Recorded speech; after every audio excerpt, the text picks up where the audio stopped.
Matapos ang mahigit isang dekadang paghihintay, ganap ng batas ang Magna Carta of Filipino Seafarers. Yan ang ulat ni Alan Francisco.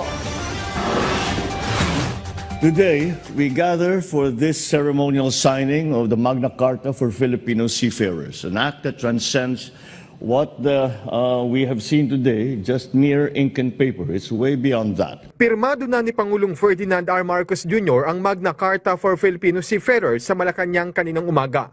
Layo ng batas na ito na protektahan ng karapatan at kapakanan ng mga domestic at overseas Filipino seafarers. It is a tribute to their sacrifices, but a call, not only a tribute to their sacrifices, but a call to weave together a future that they can be proud of.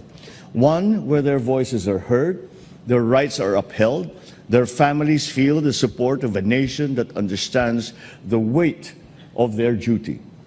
Kinilala ni Pangulong Marcos ang ambag ng mga seafarers hindi lang sa ekonomiya ng Pilipinas, kundi sa pagiging tulay na nag-uugnay sa pagitan ng bansa at ng buong mundo. Sabi ng Pangulo, tinitiis ng mga mandaragat na Pilipino na pansamantalang mawalay sa kanilang mga kapamilya. Gayon din ang panganib sa trabaho gaya ng nangyari sa Red Sea kung saan inatake ang barkong may sakay na Filipino seafarers. It is our way of telling our seafarers, we see you, we hear you, and we are here to support you. Dahil sa pagpasa ng batas na ito, nagpasalamat si Pangulong Marcos sa mga mamabatas na nagsulong nito, gayon din sa mga stakeholders. Our different perspectives helped us produce this Magna Carta that encompasses our shared goal to make Filipino seafarers, the industry, and the country prosper both in domestic and international waters.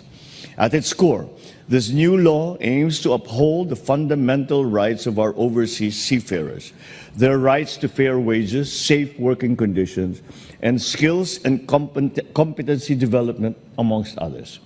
Kasabay nito, ang pag-ibigay diin ni President Marcos sa tamang pasweldo at pagtrato sa mga seafarers. Kasama na rin ang training, secure contracts at benepisyo.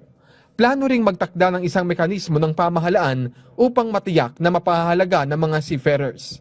By prohibiting the imposition of recruitment, placement, visa, or other related fees, we hope to alleviate some of the financial struggles that our seafarers, that they have to go through, even before they board a vessel to set sail in international waters. Alan Francisco, para sa Pambansang TV, sa Bagong Pilipinas.